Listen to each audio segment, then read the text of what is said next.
السلام علیکم ورحمۃ اللہ وبرکاتہ۔ دوستوں، میں اپنے تمام دوستوں، اپنی واٹس ایپ فیملی، اپنی انسٹاگرام فیملی اور اپنی یوٹیوب فیملی کا دل سے شکریہ ادا کرتا ہوں، کیونکہ وہ میری ہر ویڈیو دیکھتے بھی ہیں اور اس پر بے لاگ تبصرہ کرتے ہیں، مجھے مشورہ دیتے ہیں، اور یقین کیجئے میں ان کے مشوروں کو سنجیدگی سے سنتا ہوں، اس پر عمل بھی کرتا ہوں، اور میری کوشش یہ ہوتی ہے کہ میں ہر ویڈیو بہتر سے بہتر بنانے کی کوشش کروں۔ دوستو، اپنے یوٹیوب چینل اخبار الیوم کی ویڈیو کا اسکرپٹ لکھتے لکھتے مجھے خیال آیا کہ مجھے ایک ویڈیو ان محسنوں پر بھی بنانی چاہیے جنہوں نے میرا ساتھ دیا، میری مدد کی، اور آج میں جس مقام پر پہنچا ہوں اس میں کہیں نہ کہیں ان کا کردار ہے۔ دوستو، میرے والد میرے پہلے محسن ہیں جو مجھے اس دنیا میں لائے، میری پرورش کی اور مجھے آج اس قابل بنایا۔ میں آج جس ترقی پر ہوں، یا میں نے جو بھی نام بنایا ہے، جو بھی ترقی کی ہے، اس میں ان کا بہت بڑا ہاتھ ہے، اور آپ یقین کیجئے آج بھی میں کسی وجہ سے، کسی کام کی وجہ سے پریشان ہوتا ہوں تو ان کو اپنے قریب محسوس کرتا ہوں، اور اس احساس کی وجہ سے مجھے حوصلہ ملتا ہے، اور میں اپنے خوف کو، اپنے ڈر کو، اپنی پریشانی کو بالکل بھلا دیتا ہوں۔ میرے اساتذہ، اسکول کے زمانے کے حبیب ارشد، کالج کے زمانے کے بدر ہاشمی، اور شاعری کے لیے رئیس امروہی نے جو میری تربیت کی ہے، ان کے ہی نتیجے میں آج میرے ہاتھ میں قلم ہے اور میں اپنے آپ کو صحافی کہلاتا ہوں۔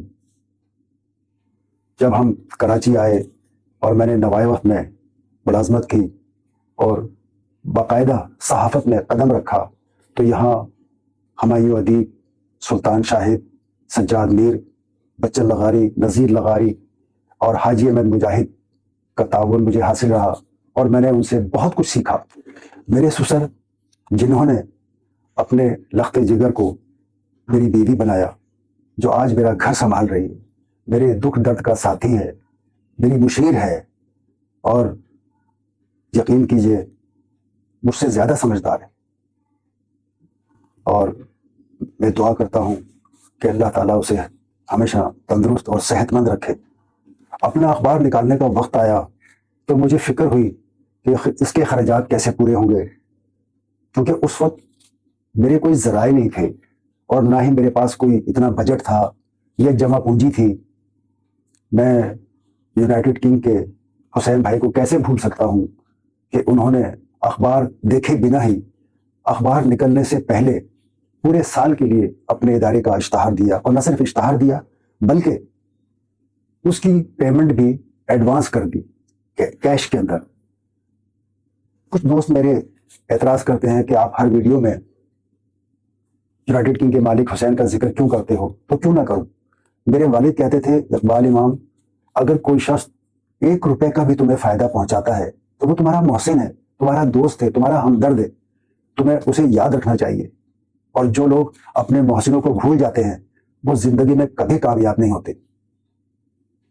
انڈس موٹر کے مالک فرحاد زیدی نے بھی اخبار نکلنے سے پہلے ہاف پیج کلر ایڈ دیا، جس پہ کافی اخبار والوں نے اعتراض کیا تھا اور کہا تھا کہ ابھی اخبار نکلا ہی ہے تو آپ نے اتنا بڑا اشتہار کیسے دے دیا۔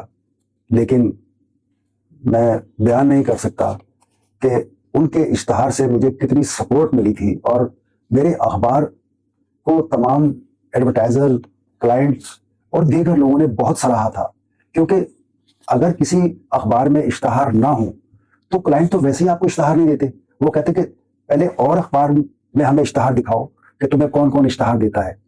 تو سوزوکی موٹر کے کیپٹن بشیر، اللہ ان کو کروٹ کروٹ جنت نصیب کرے، انہوں نے تو حد ہی کر دی تھی کہ جو بھی کمپین بنتی تھی سوزوکی کی، کسی کا نام ہو یا نہ ہو، میرے اخبار کا نام ضرور ہوتا تھا۔ اور سچ کہوں کہ جب میں اپنا گھر بنوا رہا تھا اس زمانے میں، تو نیچے کا پورشن میں نے سوزوکی موٹر کے اشتہاروں سے جو پیسے مجھے ملے تھے اس سے ہی بنوایا تھا۔ انگلش بسکٹ کے خاور بٹ صاحب انہوں نے کئی سالوں تک میرے اخبار کو سپورٹ کیا اور ہر شمارے کے لیے اشتہار دیتے تھے وہ. اور صرف یہی نہیں، ایک بار جب میں اپنے اشتہاروں کے بل کا چیک لینے گیا اور اکاؤنٹ سے باہر بیٹھا تھا کہ وہ وہاں سے گزرے اور مجھ سے پوچھا، اقبال وہ کی گل ہے ایتھے کیوں بیٹھا ہے؟ میں نے کہا سر وہ چیک لینے آیا تھا. کیوں اے تینوں ڈسپیچ نہیں کر دے؟ میں نے کہا سر کرتے ہیں، مجھے جلدی تھی. کی ہویا؟ اور تینوں کیوں جلدی ہے بھائی؟ کی کرنا ہے تو؟ کتنے جانا ہے؟ میں نے کہا سر میں عمرے پہ جا رہا ہوں. اچھا بھائی مبارکہ. چیک لے کے میں دفتر آ گیا. اس زمانے میں میرا دفتر جنگ اخبار کی گلی میں پریس چیمبر کی 4تھی منزل پہ ہوتا تھا اور گراؤنڈ فلور پر میں نے لیٹر باکس لگایا ہوا تھا. صبح آفس آتے وقت اور شام کو گھر جاتے وقت صرف 2 ٹائم میں وہ لیٹر باکس چیک کرتا تھا. 2 دن بعد جب میں نے لیٹر باکس کھولا تو اس میں انگلش بسکٹ کا ایک لفافہ تھا جس میں 1 لاکھ روپے کا چیک تھا جو خاور بٹ صاحب نے اپنے ذاتی اکاؤنٹ سے مجھے بھجوایا تھا عمرے کے لیے صرف. اور اس میں ایک جملہ لکھا تھا، اور یار اقبال اور یار اپنا خیال رکھی تو میرے واسطے دعا کری. الکسوہ کے صلاح الدین بھائی، میں ان کا بھی شکریہ ادا کرتا ہوں کیونکہ جب میں نے عمرے پہ جانا شروع کیا تو سب سے پہلے انہوں نے مجھے، اہلیہ کو اور میرے سسر کو عمرے پر بھیجا. بہت اچھے انسان ہیں، بہت محبت کرنے والے انسان ہیں، بہت پیارے انسان ہیں اور مکہ اور مدینہ میں ان کے بہت اچھے انتظامات ہیں. اگر آپ عمرے پر جانا چاہیں، حج پر جانا چاہیں تو الکسوہ سے رابطہ کیجئے. ان کا دفتر میٹروپول ہوٹل میں ہے. انگلش بوٹ ہاؤس کے مالک کامل میاں، اگرچہ انہوں نے مجھے بڑی رقم کے اشتہار نہیں دیے لیکن میں جب بھی ان کے پاس جاتا تھا وہ مجھے خالی ہاتھ نہیں بھیجتے تھے. اور ایک بار میں عمرے پر گیا تو مدینہ میں ان سے ملاقات ہوئی. وہ مجھے اپنے ہوٹل میں لے گئے. وہاں میری ایسی خاطرداری کی گویا میں ان کا چھوٹا بھائی ہوں. بہت محبت والے انسان ہیں. اللہ تعالیٰ ان کو بھی صحت دے، ان کی عمر کو دراز کرے، ان کے کاروبار کو ترقی دے. KFC کے مالک رفیق رنگون والا، انہوں نے دوسرے اداروں کی طرح بہت سپورٹ کیا مجھے. میرے ہر اخبار میں ان کا اشتہار ہوتا تھا. اور صرف یہی نہیں، اگر کوئی تقریب بھی ہوتی تھی تو وہ مجھے ضرور بلاتے تھے. پیپسی کے مالک سراج قاسم تیلی، ان کا تو میں احسان نہیں کبھی نہیں بھول سکتا کیونکہ جب بھی میرے پاس اشتہار نہیں ہوتا تھا تو میں ان کے پاس جاتا تھا اور ان سے کہتا تھا سراج بھائی اس مرتبہ کوئی اشتہار دلوا دیجیے. تو وہ وہیں سے فون کرتے اور سائٹ کے بزنس مینوں سے کہتے اقبال امام کو اشتہار دو. بس مجھے کچھ نہیں پتا، اقبال امام کو اشتہار دو. اور اگر آپ نے اس کو اشتہار نہیں دیا تو سمجھ لو آپ نے میری بات نہیں مانی. یقین کریں پاکولا اور سائٹ کے بے شمار ادارے جن کا اب شاید مجھے نام بھی یاد نہیں ہے، سب نے سراج قاسم تیلی کی وجہ سے مجھے اشتہار دیے، میرے اخبار کو سپورٹ کیا. اقبال شیخانی، کیلیگن واٹر، وہ بھی سراج قاسم تیلی کی وجہ سے ہی مجھے اشتہار دیتے تھے. اگر شاید سراج قاسم تیلی نہ کہتے تو مجھے سائٹ کا کوئی بزنس مین اشتہار نہ دیتا. ڈاکٹر ارشد ویرا بہت پیارے انسان ہیں، بہت محبت کرنے والے انسان ہیں. انہوں نے بھی سراج قاسم تیلی کی وجہ سے ہی مجھے اشتہار دیے. گارڈ گروپ کے افتخار علی ملک، جن کو میں نہیں جانتا تھا، میرے صحافت کے استاد عبدالحمید چھاپرا، جو اکثر کچھ ٹائم کے لیے میرے دفتر آتے، وہاں بیٹھ کر اپنا کام کرتے. ایک دن مجھ سے بولے اقبال تم افتخار علی ملک کو جانتے ہو؟ میں نے کہا نہیں سر میں نہیں جانتا. کہنے کمال ہے، پاکستان کا اتنا بڑا بزنس مین ہے اور تم نہیں جانتے؟ اچھا اس کا ایک انٹرویو بناؤ. میں نے کہا سر بغیر انٹرویو لیے؟ بولے ہاں بغیر انٹرویو لیے، دیکھتا ہوں تم کتنے بڑے لکھاڑی ہو. کہتے ہو نا کہ مجھے لکھنا آتا ہے تو لکھو. میں نے ایک جسے ٹیبل اسٹوری آپ کہتے ہیں ان کا انٹرویو لکھا اور عبدالحمید چھاپرا کے آگے رکھ دیا. انہوں نے اس میں کچھ کاٹا کچھ بڑھایا. میں نے اس انٹرویو کو بہت ہی اچھے انداز میں اپنے اخبار میں شائع کیا اور اس کی 10 کاپی افتخار علی ملک صاحب کو لاہور بھجوا دی. اخبار ملتے ہی انہوں نے ایک چیک اور 2 من چاول، بہترین چاول مجھے بھجوائے.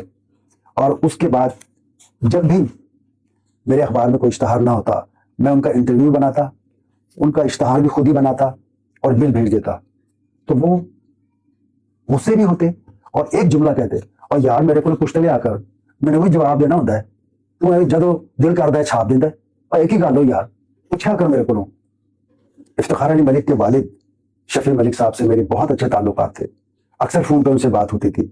وہ ساری باتیں کرنے کے بعد آخر میں ایک جملہ ضرور مجھ سے کہتے تھے اور یار اقبال اور میرے افتخار کا خیال رکھا کر یار. سعودی سفیر عبدالعزیز الغدیر اور سعودی کونسل جنرل فالح محمد الروحیلی اور وائس کونسل جنرل عبید اللہ الحربی جو بعد میں کونسل جنرل بھی بن گئے تھے مجھے شاہی مہمان کے طور پر حج پر بھیجا اور کئی عمرے کرائے. اور جب میں حج کر آیا تو سعودی سفیر عبدالعزیز الغدیر نے مجھے ٹکٹ بھیجا اور اسلام آباد بلوایا اور بہت عزت کی میری, بہت محبت سے, بہت پیار سے مجھ سے بات کی انہوں نے. مجھے بہت اچھا لگا. ابو فضل امین الجزائری عربی صحافی تھے, اسلام آباد میں رہتے تھے, پاکستان سے بہت محبت کرتے تھے, پاکستان میں صرف صحافت کے لیے آئے تھے, لیکن اتنا اچھا لگا انہیں پاکستان کہ یہی شادی کی اور وصیت کی کہ مرنے کے بعد مجھے یہی دفنانا. ان کی اولاد نے ایسا ہی کیا. آج کبھی کبھی ان کی یاد آتی ہے, بہت برا لگتا ہے کہ کرونا کی وجہ سے ان کی موت ہوئی اور کوئی ڈاکٹر یا ان کے گھر والے یا ان کے دوست سمجھ ہی نہیں سکے کہ ان کو کرونا ہے. کاش کسی کو پتہ چل جاتا اور ان کی دیکھ بھال ہو جاتی, اچھا علاج ہو جاتا, شاید وہ ہمارے ساتھ ہوتے. رابطہ عالم اسلامی کے عبدو عطین اسلام آباد آفس میں ہوتے تھے, بہترین اردو بولتے تھے. انہوں نے اسلام آباد سے ماسٹر کیا, ان کے بچوں نے اسلام آباد میں ہی تعلیم مکمل کی. انہوں نے بھی مجھے شاہی مہمان کے طور پر ایک حج کرایا اور آج بھی وہ میرے رابطے میں ہیں, مجھ سے واٹس ایپ پر بات کرتے رہتے ہیں. میں بہت دل سے ان کا شکریہ ادا کرتا ہوں اور ان کی محبتوں کا اعتراف کرتا ہوں. کامران اقبال میرے یوٹیوب چینل اخبار الیوم کی ویڈیو کی ایڈیٹنگ کرتے ہیں, اسے یوٹیوب پر, انسٹاگرام پر اور فیس بک پر اپلوڈ کرتے ہیں. بہت قابل انسان ہیں, بہت ہی ذہین انسان ہیں اور سب سے بڑی بات یہ کہ محبت والے انسان ہیں. اللہ تعالیٰ انہیں ترقی دے, ان کے بچوں کو صحت دے, ان کے پورے گھر کو صحت دے اور انہیں ہر کام میں ترقی اور کامیابی عطا کرے. آئیے اب دو اہم خبروں کی طرف. دوستو, پہلی خبر یہ ہے کہ سعودی ولی عہد محمد بن سلمان نے 2025 میں 4 لاکھ لوگوں کو سعودی عرب میں ملازمتیں دینے کا اعلان کیا ہے. اور جب سے وہ وزیر اعظم بنے ہیں وہ انقلابی اقدامات کر رہے ہیں, سعودی عرب کو بہتر سے بہتر بنانے کی کوشش کر رہے ہیں. اور اس اعلان سے سعودی عرب کے علاوہ فلسطین, جارڈن, مصر, ترکی اور پاکستان کے لوگوں کو فائدہ پہنچے گا. یہاں سے وہ ڈاکٹر, انجینئرز, زرعی شعبے میں کام کرنے والے ماہرین, ڈرائیورز کو سعودی عرب بلائیں گے اور انہیں وہاں ملازمتیں دیں گے. عزیر ملک جو فیڈرل بی ایریا میں انٹرنیٹ کنیکشن پرووائڈ کرتے ہیں, انٹرنیٹ کنیکشن کے ساتھ ساتھ انہوں نے 2 نئے کام شروع کیے ہیں, پانی کا بزنس اور کیٹرنگ کا بزنس. دوستو, اگر آپ کو اپنے گھر میں, اپنے دفتر میں پانی کی بوتلوں کی ضرورت ہے تو آپ پلیز اسکرین پہ دیے گئے علیحدہ جو نمبر ہیں عزیر ملک کے, ان سے آپ رابطہ کریں. دوستو, آج کی 2 کام کی باتیں, شاید ان سے آپ کو کچھ فائدہ ہو. دوستو, آپ نے نظر بد کا تو سنا ہوگا. یہ ایسی چیز ہے جو بسے بسائے گھر برباد کر دیتی ہے, جمے جمائے کاروبار تباہ کر دیتی ہے.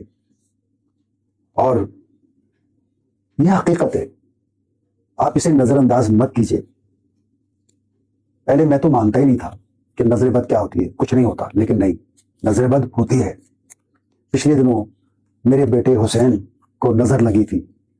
ماشاءاللہ خوبصورت ہے, ہینڈسم ہے اور اس کا اخلاق بہت ہی اچھا ہے, ملنسار ہے. تو ہر شخص جو اس کو دیکھتا ہے, اس سے ملتا ہے, اس سے متاثر ہوئے بغیر نہیں رہتا. جب اسے نظر لگی, آپ یقین کیجئے کہ پورا گھر پریشان ہو گیا, سارے رشتہ دار پریشان. تب ان کی ہونے والی ساس نے استخارہ نکلوایا تو پتہ چلا کہ اسے نظر لگی ہے. میری اہلیہ روزانہ پڑھ پڑھ کر اس کو دم کرتی تھیں. اللہ تعالیٰ کا شکر ہے, الحمدللہ اب بہتر ہے. 14 فروری کو اس کی شادی ہے. آپ سب سے درخواست ہے کہ اس کے لیے دعا کیجیے. وہ بہت پیارا بچہ ہے.